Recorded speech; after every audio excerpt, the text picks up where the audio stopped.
A lot of folks have asked me why I'm not more afraid of the people that threaten me online. Okay, I get threatened a lot online. In fact, this is not even the most I've been threatened online.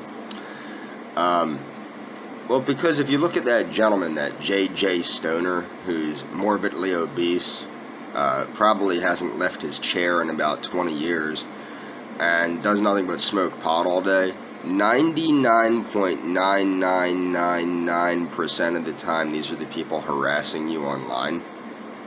So if anybody's wondering why I'm not concerned, for example, the gentleman that claimed to be from Argentina that says he will welcome me properly, why am I not concerned about that? Because 99.99999% of the time, people threatening you online aren't really much in real life. You know what I mean? That's just how it works. A lot of them are gamers.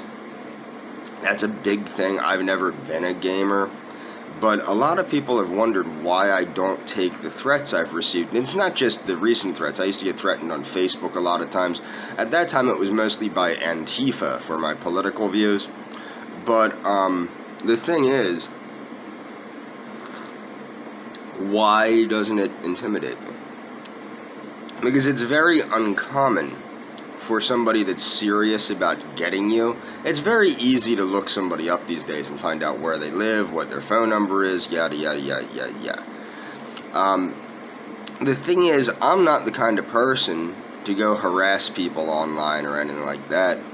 I'm not the person that stalks people or anything like that. This is just a common problem you have in the internet age, is you have people that are generally useless people that feel like they're important now that they can, like, for example, what's going on with my friend Eliana is you have a lot of people that have inserted themselves into the situation because, unfortunately, I made the thing public.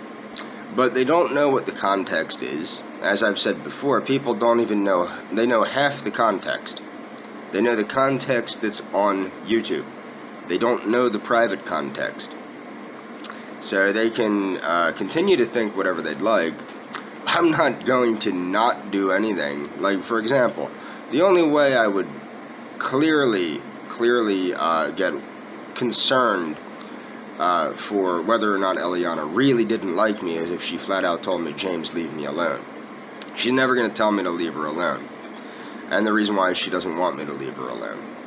Now, that doesn't mean that I'm going to go down there and hunt her down or something like that, like people are claiming.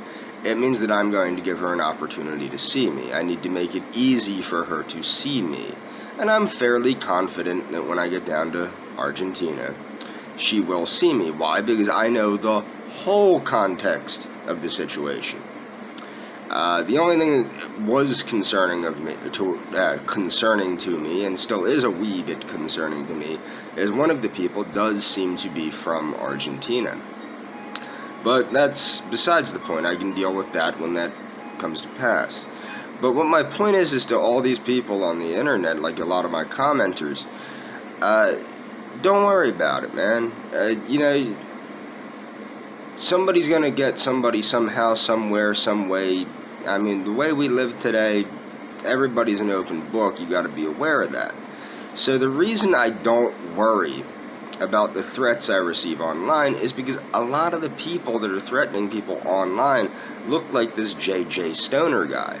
I thought it was funny when they were making fun of me for doing martial arts. Now, people that follow my channel know I don't brag about doing martial arts. I have not actively done martial arts in Christ a few years now.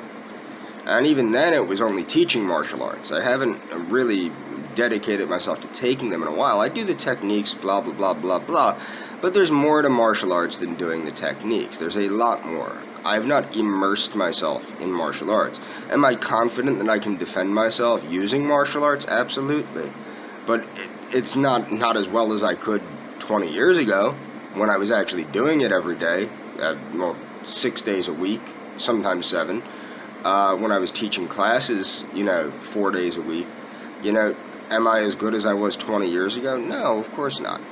That's why I don't go on here and start threatening, yeah, I'm the greatest fighter of all time, I can take down these people and those people.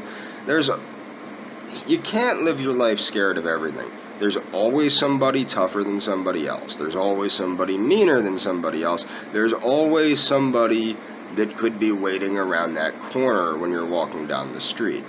So you can't live your life in fear of people. You just can't, especially not people from the internet.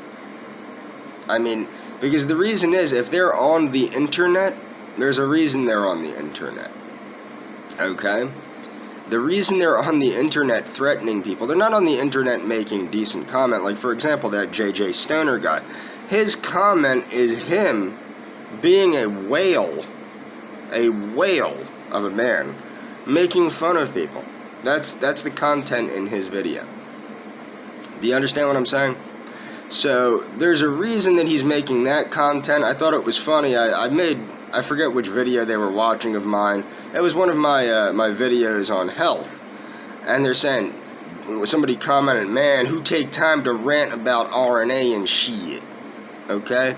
So, the mentality of these people, it's not the mentality of a normal, healthy person. It's not even the mentality of somebody that's going to go out and come get you.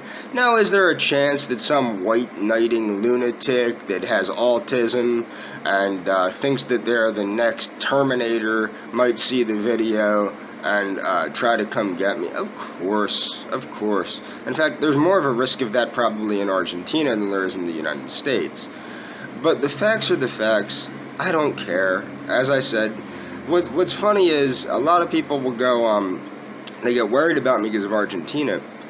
Don't worry about me because of Argentina. The apartment complex I live in is more dangerous than the whole country of Argentina. I can almost guarantee you that. At least from what the CIA and State Department said. So, I'm not too concerned about Argentina. And the facts are the facts. I'm fairly certain that when I get down there, Eliana will, she'll do what she wants to do. Nobody's forcing her to do anything she doesn't want to do. I'm certainly not, anyway. And if I give her an opportunity to see me, and she takes that opportunity to see me, she takes that opportunity to see me. And I'm sure that she will be very happy with the outcome of that opportunity if she takes it. It's unfortunate, though, that, people like to insert themselves into things without context. They don't understand context. And then it's like, oh, this guy's the bad guy. A similar thing happened to Alec Baldwin years ago. There was a theory that, not a theory, he went off on his kid over the phone. And there was a reason behind that. And it was because people took it out of context. They see one thing and they take the rest of it out of context. Now, why doesn't it bother me that people like these are swarming me now? They're not Eliana. The one guy might be. The one guy that keeps calling himself gringo this and gringo that and your giant head this and giant head that. I think that there's a great possibility that he is Argentinian. Do I think he's a physical threat to me when I get to Argentina? No. The only thing that worries me is that perhaps all these videos have put too much stress on Eliana. That's the only thing that worries me. Am I concerned that, this will somehow make Eliana not talk to me? No, I'm not. I'm pretty certain that once I get to Argentina, she's going to make the decision that is in her best interest, that she knows to be in her best interest, and if that doesn't involve me, it doesn't involve me. Everybody, see, the thing is, people piss me off, and they think I'm pissed off at her, or they think that I'm angry at her, or they think that I'm stalking her. They don't know what they're talking about, they lack context, there's years of context that are being left out. And that's fine. That's fine. My favorite was this guy. This guy thought that she was a catfish. Not the real Eliana. He thought there was somebody posing as the real Eliana, because there's no way, because he's a fat, useless slob that smokes pot all day. He's thinking, there's no way this chick is going to talk to this dude. Oh no, there's many ways that chick will talk to this dude, and I was good friends with her for years. Not a week, not a month, And it wasn't a catfish situation. I know the girl better than any of the people harassing me do. I know the girl probably better than the person that's probably from Argentina knows her. And, yeah, so keep up the harassment, whatever. It doesn't matter to me. And, that's all. I'll just continue to block everybody. People like, and that's the thing is the guy is obviously alt-right. He has the didn't do nothing up and all that stuff. The guy's obviously alt-right. You can tell he's alt-right because he's 6 people large. I mean, I'm amazed he's not a Proud Boy at this point. I mean, that's about what I think. Give me a break. That's all.